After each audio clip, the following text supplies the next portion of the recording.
저희 가정은 40년 전에는 예수님과 전혀 관계가 없는 그런 가정이었습니다. 사촌 이내의 친척 가운데에는 말할 나위도 없고 저희 가정에서조차도 예수를 믿는 사람이 단 한 사람도 제대로 믿는 사람이 없었습니다. 단지 저보다 8살 위의 누님만이 기독교 계통의 미션 스쿨인 숭이여고를 다녀서 어느 정도 조금 좀 복음에 접한 어떤 그런 그 케이스에 있었을 뿐, 저도 다른 형제들도 부모님도 또 사촌 형제들도 아무도 교회를 다니지 않았습니다. 중학교 2학년 때 담임 선생님의 권유에 따라 처음으로 교회라는 곳을 다니게 되었습니다. 그렇게 복음의 씨앗이 저희 가문에 떨어져 싹을 틔웠습니다. 예수를 처음 믿었을 때에, 처음 우리 가정에 복음의 씨앗이 떨어졌을 때는 이런저런 시련들이 꽤 있었습니다. 성경책을 빼앗기고 또 빼앗긴 성경책은 불에 태워지기도 했죠. 아마 여러분들 가운데서도 과거에 그런 일들을 또 겪으신 분들이 계시리라고 생각을 합니다. 교회 다니지 못하도록 말씀하신 아버지의 엄명이 있었지만 몰래 교회에 갔다 왔다. 교회에서 돌아왔을 때 엄청 혼나기도 했습니다. 그렇게 그랬던 저희 가문이었지만 40년이 지난 지금 이렇게 돌이켜보면 지금은 모든 형제들이 다 교회를 다니고 있습니다. 누님은 권사로, 또 자형은 장로님으로, 아래 여동생은 목사와 결혼해서 사모가 되었고요, 조카들도 모두 교회에 다니는 가정이 되었습니다. 어머님은 권사로 신실하게 새벽재단을 쌓으시다가 2008년도에 소천하셨습니다. 가까운 사촌 형제들도 그리고 조카들도 대부분 교회에 잘 다니는 그런 기독교 가정들이 되었습니다. 그래서 저는 마태복음 오늘 본문 말씀을 읽을 때마다 이 겨자씨가 자라나서 커다란 나무를 이루게 되었다라고 하는 이 말씀을 볼 때마다 저희 가정이 먼저 머릿속에 떠오르는 것이죠.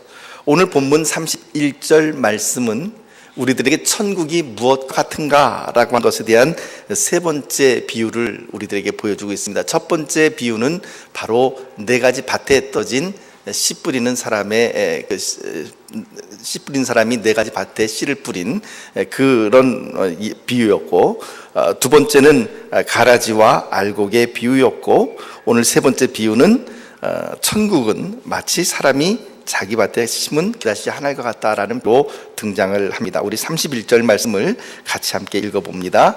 31절 말씀 읽어보겠습니다. 시작. 또 비유를 들어 이르시되 천국은 마치 사람이 자기 밭에 갖다 심은 겨자씨 한 알 같으니. 겨자씨 한 알의 크기가 얼마나 될까요? 성경이 증언하기로는 32절 말씀에 의하면 이 겨자씨는 모든 씨보다 가장 작은 씨다라고 그렇게 증언하고 있습니다. 가장 작은 씨앗, 그것이 바로 겨자씨라는 것이죠. 이스라엘에 있을 때 겨자씨를 본 적이 있습니다. 물론 사람에 따라서는 이것이 바로 성경에서 이야기하는 그 겨자씨다, 아니다, 이런 논란들이 있습니다만은, 그러나 그때 보았던 겨자씨는 대략 좁쌀 한 알보다 조금 더 작은 모습의 그런 씨앗이었습니다.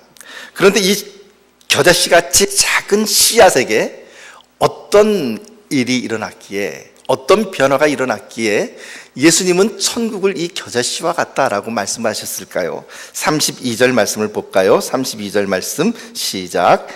이는 모든 씨보다 작은 것이로되 자란 후에는 풀보다 커서 나무가 되매 공중의 새들이 와서 그 가지에 깃들이느니라. 겨자씨가 굉장히 컸다, 성장했다라고 하는 그런 의미로서 천국은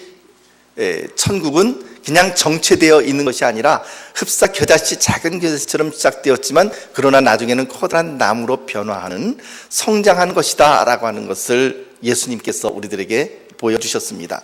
그래서 천국은요, 성경이 우리들에게 이야기하고 예수님께서 우리들에게 보여주시는 천국은 3가지로 집약을 해서 말씀드릴 수가 있습니다. 첫째는 이제 우리가 장차 하늘나라에 들어가게 될, 우리가 죽음 이후에 하늘나라에 들어가게 될 영원한 하나님의 나라, 그것은 미래에 이루어질 하나님의 천국입니다. 반면에 주님께서 또한 우리들에게 보여주시고 있는 천국은 지난주에도 설명을 해드렸지만 천국은 앞으로 이루어질 것이지만, 장차 우리가 유업으로 받을 것이지만 그러나 그 전에 예수 그리스도를 이 땅에서 우리가 주로 고백하고 예수 그리스도를 믿음으로 말미암아 우리 안에 이미 천국이 시작되었다라고 말을 하고 있습니다. 그런 의미에서는 천국은 과거형입니다. 이미 예수 그리스도를 구주로 고백하고 예수 그리스도를 믿음으로 이 안에, 우리 안에 하나님의 나라가 이루어지고 시작되었다, 뿌려졌다, 시작되었다라고 하는 과거형인 것이죠. 그런 반면에 또 두 번째 모습은 무엇입니까? 천국의 두 번째 모습은 현재적인 모습입니다. 그럼 과연 과거에 그렇게 우리 안에 시작된 예수 그리스도를 믿는 고백으로 시작된 이 하나님의 나라, 천국이 지금은 어떻게 되어 있는가? 정체돼서 가만히 있는가? 그것이 아니라 지금도 끊임없이 성장하고 있고 자라고 있다라고 우리들에게 말씀을 해주고 있습니다. 세 번째 의미로서는 아까 처음에 말씀드린 것처럼 이제 우리가 장차 주님께서 예배해 놓으신 하나님의 나라 천국에 우리의 죽음 이후에 들어가게 될 터인데, 혹은 예수님의 재림 이후에 들어가게 될 터인데, 그 하나님의 나라, 미래적인 천국으로서 천국은 과거와 현재와 미래에 그래서 우리들과 밀접한 관계를 맺고 있는 것이죠. 그래서 흔히 천국을 미래적인 천국으로만 바라본다 그러면, 예를 들어서 지금 내가 눈물 골짜기를 지나가고 있고, 내가 병들었고, 내가 감옥에 갇히고, 가난으로 인하여 핍박받고 어려움을 당하고 있고, 이렇지만 그럼에도 불구하고 내가 장차 들어갈 하나님의 나라 때문에 눈물 나지만 지금 현재 이 상황을 극복하고 그리고 하나님 앞에 감사하며 나갈 수 있다고 한다면, 그것도 물론 틀린 이야기는 아니다. 그것도 좋은 그 천국을 바라는 태도죠. 그런데 그렇게 미래에 이루어질 천국만을 이야기한다면 그것은 반쪽밖에 되지 않습니다. 온전한 천국은 무엇입니까? 이미 우리 안에 천국이 시작되었고 그 천국을 누려야 된다라고 하는 것이죠. 그것을 가장 잘 보여주고 있는 것이 빌립보 옥중에 갇힌 바울과 실라의 이야기입니다. 여러분, 그들이 뭐 잘못했습니까? 귀신 들린 여종에게서 귀신을 쫓아내 주었습니다. 그러자 그 여종이 점치는 능력을 잃어버렸습니다. 소위 말해서 신기가 사라져버린 것이죠. 그러니까 그 여종을 소유했던 주인들이 화가 났습니다. 이제 이 여종이 점을 치지 못해서 소득이 없어지자 바울과 실라를 고소를 하고, 그들의 고발에 의해서 매를 맞고 옷 벗기고, 그리고 착고에 차여서 차가운 지하 감옥에 던져졌습니다.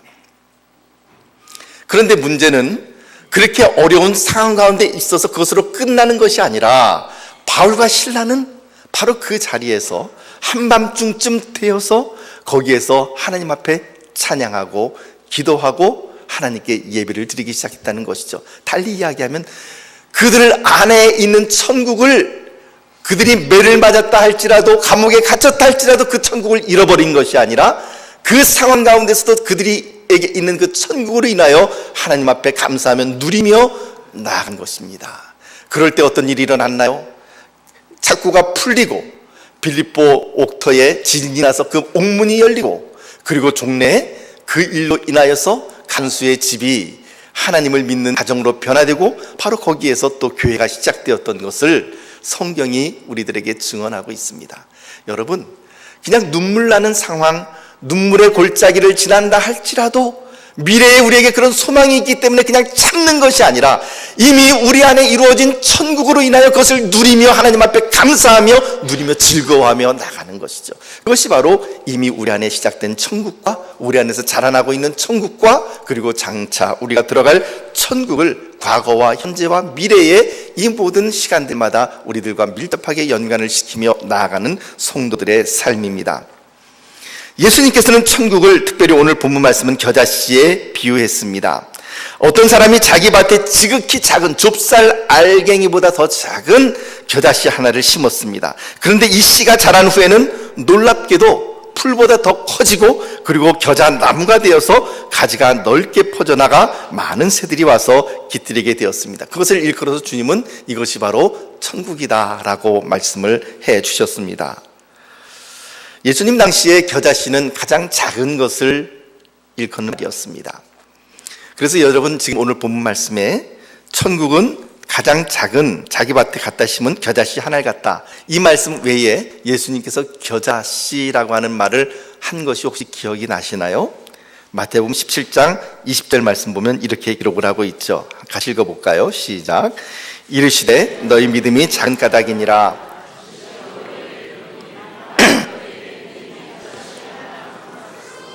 이 산을 명하여 여기서 저기로 옮겨지라 하면 옮겨질 것이요 또 너희가 못할 것이 없으리라. 만일 너희에게 믿음이 겨자씨 하나만큼만 있다면, 이 말의 의미는 무슨 말입니까? 이 겨자씨 하나만큼의 가장 작은 믿음이 너희에게 있다면 이 산을 명하여서 여기에서 저기로 옮겨져라 라고 명령하라도 그렇게 이루어질 것이다 라고 예수님께서 말씀하신 것입니다.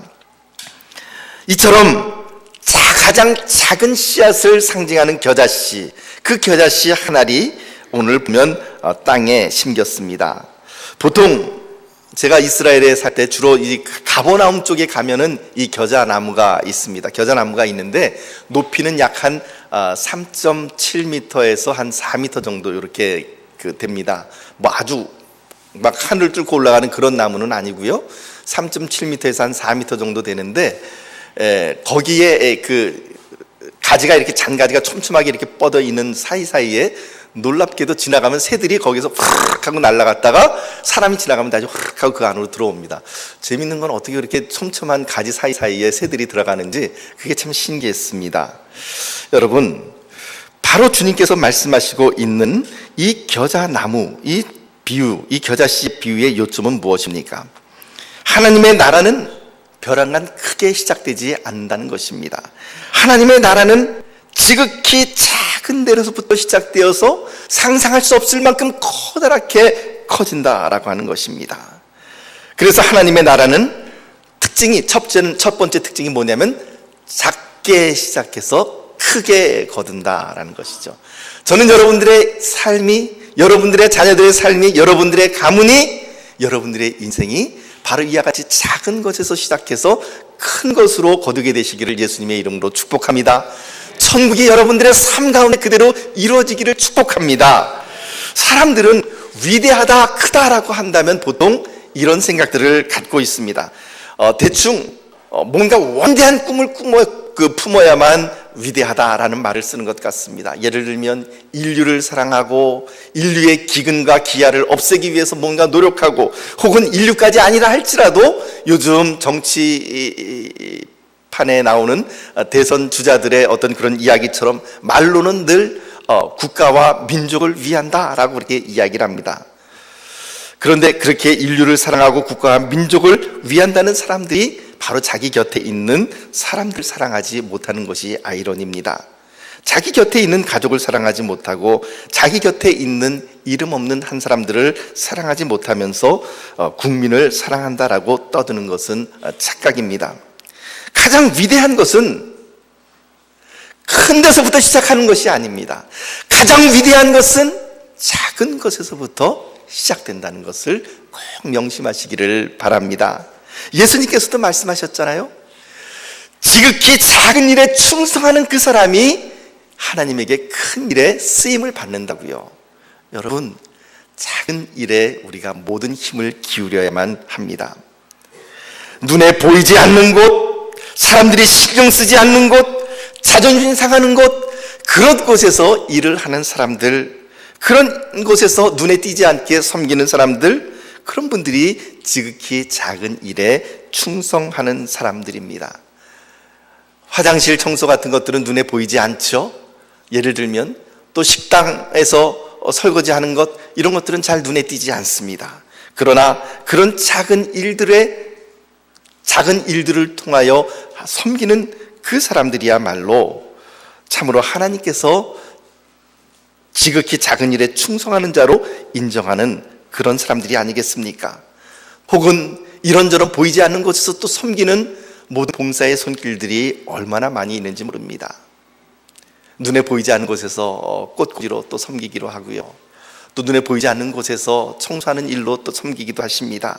눈에 보이지 않는 곳에서 자녀들을 가르치는 그런 사역을 하기도 합니다. 예수님께서는요, 위대한 곳에 있지 않습니다. 예수님께서는 역설적이게도 가장 작은 곳, 작은 사람들에게 나타나십니다.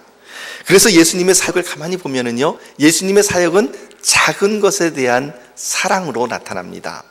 한번 살펴보십시오. 예수님의 사역 가운데에서 예수님께서 민중을 부르짖고 혹은 국민을 부르짖고 온 인류를 부르짖고 그리고 큰 사역을 이야기하면서 예수님께서 이렇게 사람들과 어울려 다니셨던 적이 있으셨던가요? 물론 예수님이 계신 곳에 사람들이 몰려왔습니다. 그러나 예수님의 관심은 늘 작은 자들에게 있었습니다. 성전에서 굉장히 커다란 부자들이 황금 소리를 쩔렁쩔렁 내면서 그 헌금통에 헌금을 하였지만, 그러나 예수님은 그 부자들의 헌금을 칭찬하지 않으셨습니다. 예수님께서 칭찬하신 헌금은 가난한 과부의 2렙돈, 동전 2잎을 예수님께서는 칭찬해 주시고 축복해 주셨습니다. 보통 사람들은 지위가 높고 세상적으로 훌륭한 사람, 많이 배운 사람, 부자인 사람, 외적으로 크고 화려하고 좋은 것, 그것을 높게 평가를 하지만, 그러나 예수님께서 평가하시는 하나님의 나라는 그런 곳에 있지 않았음을 우리가 분명히 알 수 있습니다. 예수님께서는 또 뭐라고 말씀하셨나요?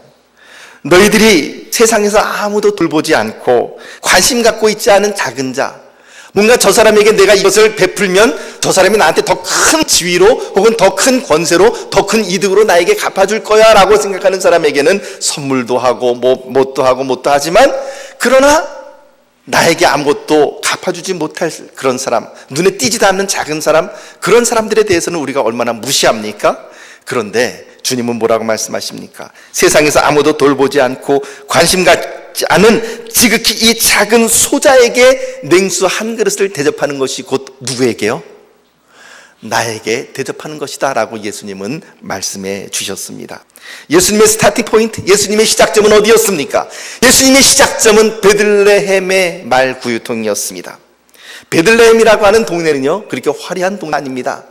오죽하면 메시아의 예언을 탄생한 미가 5장 2절 말씀 보면 이렇게 기록을 합니다. 베들레헴 에브라다야, 너는 유다 족속 중에 어떻게 해요?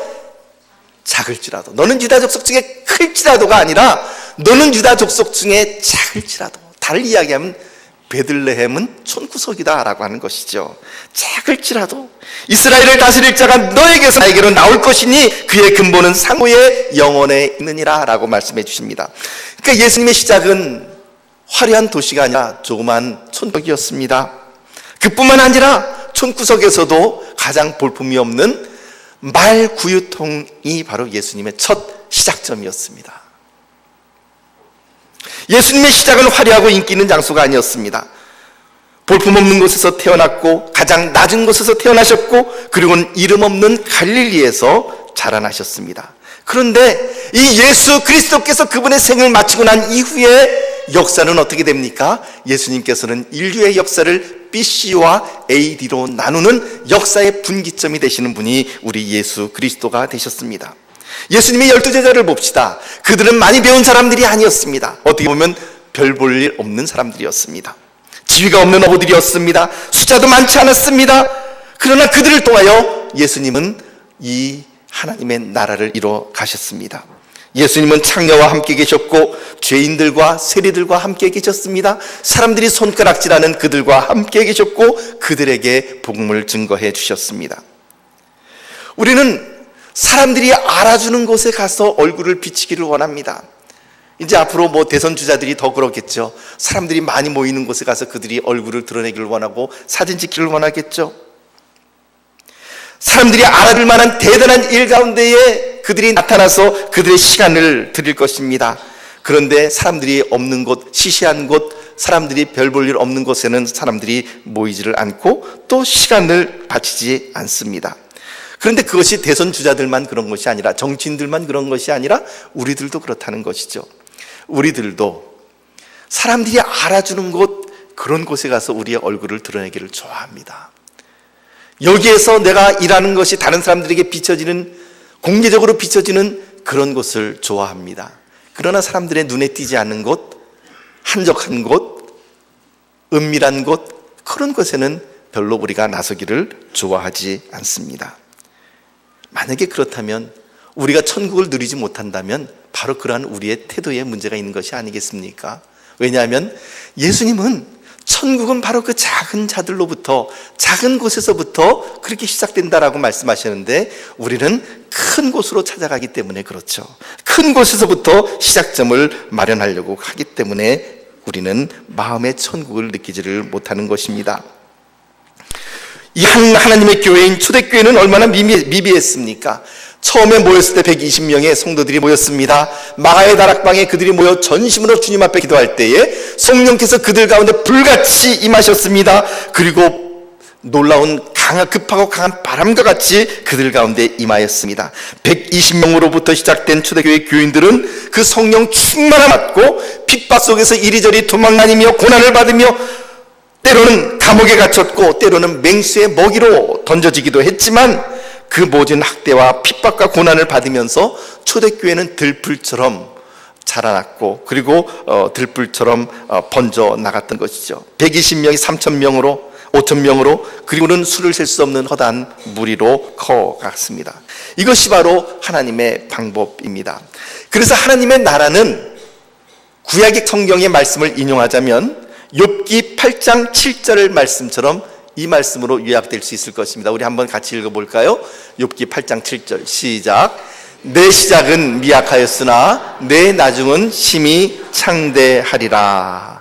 그렇습니다. 시작은 미약하였지만 나중은 심히 창대한 것입니다.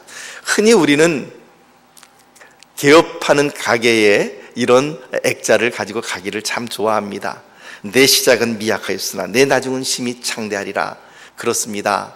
가게도 그렇고요, 그리고 천국도 그렇고요. 시작은 미약하지만 그러나 나중은 심히 창대하게 되는 것, 그것이 바로 주님의 원리고 하나님의 나라입니다.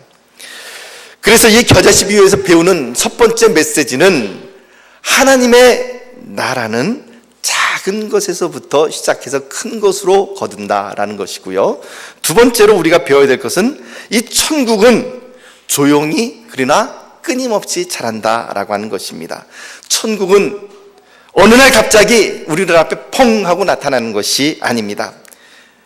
어느 날 갑자기 우리가 천국이라고 하는 열매를 우리 앞에 탁 나타나는 것이 아니라, 하나님의 말씀이 우리 안에 있기만 하면 눈에 보이지는 않지만 끊임없이 우리 안에 새로워지는 새로움의 역사와 변화의 역사가 일어나는 것입니다. 그래서 우리는 비록 지금은 예수님의 형상을 온전히 담지 못했지만 그러나 끊임없이 변화하며 예수 그리스도의 형상에 가까이 나가게 되는 것이죠. 하나님의 거룩하심에 우리가 가까이 나가게 되는 것입니다. 그것이 바로 성장과 변화, 이것이 바로 겨자씨 비유에서 우리가 봐야 될 메시지인 것입니다. 작은 겨자씨 하나를 심겼습니다. 그런데 그것이 커다란 나무를 이루었습니다. 어떤 변화가 일어난 것일까요? 그 과정을 한번 살펴볼까요? 겨자씨 한 알이 땅에 심겨졌습니다. 어떤 변화가 일어나겠습니까? 수분을 흡수하겠죠. 수분을 흡수하면 겨자씨에게 어떤 변화가 일어날까요? 씨앗이 불겠죠. 퉁퉁 불겠죠. 그리고는 종래는 어떤 일이 일어날까요? 뿌리가, 그 몸이 터지면서 뿌리가 나오기 시작하고, 몸이 터지면서 싹이 나오고 줄기로 성장하게 되는 것이죠. 성장과 변화에 있어서 가장 중요한 원동력은 그렇다면 무엇이겠습니까? 성장한다는 것, 변화한다는 것에 가장 중요한 것은 무엇일까요? 무엇이 그 안에 있기 때문에? 그렇습니다. 생명이 그 안에 있기 때문에. 여러분, 만약에 10년 전이나 20년 전이나 30년 전의 내 모습이나 지금의 내 모습이 전혀 변화가 없다면 우리는 점검해 봐야 합니다. 혹시 내 안에 생명이 지금 사라져버린 것은 아닌가? 이렇게 한번 질문해 볼까요? 여러분, 10년 전보다 지금이 분명히 믿음이 성장하셨습니까? 10년 전보다 지금이 이력이 더 성숙해지셨습니까? 아니, 1년 전보다 지금이 더 나은 모습으로 나아가고 있습니까? 끊임없이 무엇인가 변화되고 있습니까? 이것이 없다면 우리는 회개해야 합니다. 겨자씨 안에 있는 생명은 죽음을 삼키고 없는 것을 잊게 합니다. 눈에 보이지는 않지만, 느껴지지는 않지만, 그러나 그 생명이 그 겨자씨로 하여금 열매를 맺게 하는 것입니다. 자라게 하는 것입니다. 축복합니다. 여러분들의 심령이 성장하시기를 축복합니다. 여러분들의 영혼이 열매를 맺게 되시기를 축복합니다. 그런데 열매를 맺는다는 것, 성장한다는 것은 무엇입니까? 130년 전에 아펜젤러와 언더우드가 이 땅에 들어왔습니다. 그분들이 들어와서 복음의 씨앗을 뿌렸습니다. 그분들이 들어왔을 때 아마 어떻게 보면은 어떤 사람들은 그렇게 비아냥거렸을 것입니다. 뭐하러 그런 미개한 나라, 사실 우리나라가 130년 전에는 그런 말을 듣기에 충분한 그런 나라가 아니었습니까? 뭐하러 그런 나라에 가느냐, 너의 그 학위와 그리고 너의 그 의학 지식을 가진다면 훨씬 더 보람 있는 일에 쓰임받지 않겠느냐라고 말을 하는 사람들도 있었겠죠. 그러나 이들이 한국 땅에 들어와서 그래서 복음의 씨앗을 뿌림으로 말미암아 오늘 우리와 같은 열매를 맺게 된 것이 아니겠습니까? 농촌과 어촌에 별로 몇 가구 되지 않는 그 가구의 복음을 들고 찾아가는 전도자들이 있습니다. 동남아시아의 정글과 그리고 아프리카의 이름 없는 마을 가운데에 그들과 함께 살아가며 복음을 증거하는 선교사들이 있습니다. 그들은 말없이 지극히 작은 사람들, 유명하지도 않은 사람들, 어떻게 보면 투자의 가치조차 없어 보이는 그런 사람들을 위해 평생을 바치고 그곳에 뼈를 묻게 되는 것이죠. 사랑하는 성도 여러분, 바로 이 마음이 있습니다. 이 선교의 마음이 있어야만 우리의 심령이 자라날 수가 있는 것이죠. 어느 날 우리는 반드시 하나님 앞에 가게 될 것입니다. 죽을 것이죠. 그때 천국에서 우리는 우리가 맺은 열매들을 만나게 될 것입니다. 그런데 그때 열매가 없다면 얼마나 부끄럽겠습니까? 우리가 변해야 하고 우리가 성장해야 합니다. 사랑하는 성도 여러분, 30년 전에 혹은 20년 전에 10년 전의 내 모습과 지금의 내 모습이 다를 바가 없다면 우리는 주님 앞에 회개해야 합니다. 눈물을 뿌려야 합니다. 그리고는 기도해야 되겠죠. 하나님, 내 심령을 살려주시옵소서. 내 안에 생명이 자라게 하여 주시옵소서. 변화되게 하여 주시옵소서. 사랑하는 성도 여러분, 우리의 삶의 모습이 변화되어야 되죠. 우리의 인격이 변화되어야 되겠죠. 우리의 생각하는 방식이 변화되어야죠. 예전에는 세상적인 방식으로 생각을 했지만 이제는 하나님께서 무엇을 기뻐하시는지 그 방법대로 생각을 해야 되겠죠. 이전에는 물질적인 가치를 추구하며 살아갔지만 무엇이 우리에게 이득이 되는가를 위해서 살아왔지만 이제는 변화된 모습은 물질적인 것이 다가 아니라 이제는 우리가 손해보며 살아가야 되겠다라고 하는 그런 마음을 갖는 것, 그런 것이 바로 변화인 것입니다. 그래서요, 자라난다는 것, 변화된다는 것은 무엇입니까? 지금 현재의 모습이 죽는다는 것을 의미하는 것입니다. 여러분 생각해 보십시오. 하늘의 미랄이, 하늘의 겨자씨가 땅에 떨어졌습니다. 그런데 그 겨자씨가 그냥 그대로 하늘 그대로 있으면 나는 변하지 않을래, 나는 이 모습 그대로 있을래 라고 한다면 어떤 일이 일어날까요? 뿌리가 내리지 않죠. 터지지 않죠. 싹이 나지 않죠. 어떻습니까? 결국은 열매를 맺지 못합니다. 자기 하늘은 그냥 그대로 보존했을지 모르지만 그러나 거기에는 열매가 없는 것입니다. 그러나 자라난다는 것은 무엇입니까? 아까 말씀드린 것처럼 몸이 불어나고 수분을 흡수하고 양분을 흡수해서 몸이 불어나고 자기 몸을 찢는 수고가 있어야 되고 그 몸을 찢는 곳에서부터 새로운 뿌리가 나와야 되고 줄기가 나와야 되는 거죠. 그래서 생명이 자란다는 것은 역설적이지만 내가 죽는 것을 의미합니다. 그래서 예수님께서도 뭐라고 말씀하십니까? 하늘의 밀이 땅에 떨어져 썩지 아니하면, 하늘의 밀알이 땅에 떨어져 죽지 아니하면 하늘 그대로 있고 죽으면 많은 열매를 맺느니라. 사랑하는 성도 여러분, 생명이 있다는 것은 역설적이지만 내가 죽는 것을 의미합니다. 내 자존심이 죽어야 되고 사람들 앞에 나 자신을 드러내려고 하는 그 마음이 죽어야 하고 물질을 먼저 생각하는 그 마음이 죽어야 되고 세상의 가치를 따라 살아가는 그 마음들이 죽어야 하는 것이죠. 내 자아가 죽어야만 열매는 맺힙니다. 사랑하는 성도 여러분, 여러분들과 저의 삶 가운데 이런 열매가 맺히기를 예수님의 이름으로 축복합니다. 천국은 눈에 보이게 화려하게 자라나지 않습니다. 언제나 조용히 그리고 은밀하게 자라납니다. 사랑하는 성도 여러분, 내가 바로 가장 작은 겨자씨입니다. 여러분들이 가장 작은 겨자씨입니다. 그렇게 한번 이야기해 볼까요? 내가 겨자씨입니다. 네, 내가 겨자씨입니다. 내가 죽어야 합니다. 내가 성장해야 됩니다. 내가 열매를 맺어야 합니다. 하나에 그대로 있으면 그것은 천국이 아닙니다. 천국은 자라나야 되고, 천국은 성장해야 되고, 천국은 그 가운데에 나무를 이루어서 새들이 깃들어야만 하는 것이죠. 작은 것에 관심을 가지십시다. 작은 것으로부터 시작합시다. 천국은 이미 우리 안에 시작되었고 지금도 우리 안에서 자라고 있습니다. 사랑하는 성도 여러분, 언젠가 우리가 들어갈 그 하늘나라 미래의 천국에 들어가기까지 오늘 우리들의 모습이, 저의 모습이 과거와 현재와 미래의 모습으로 어떤 형편이든지 천국과 연관을 맺으며 그렇게 성장하시고 천국의 삶을 살아가시는 저와 여러분들이 되시기를 예수님의 이름으로 축복합니다. 다시 한번 축복합니다. 성장하십시오. 생명을 싹 틔우십시오. 그리고 천국을 이루십시오. 기도하겠습니다. 하나님 아버지, 내가 작은 겨자씨입니다. 내가 밭에 심기운 겨자씨처럼 자라게 하시고 성장하게 하시고, 그래서 내 자신이 씨앗의 모습으로는 죽게 하시고 새로운 모습으로 살아가게 하여 주옵소서. 예수님 이름으로 기도하옵나이다. 아멘. 우리 다 같이 그 자리에 일어나셔서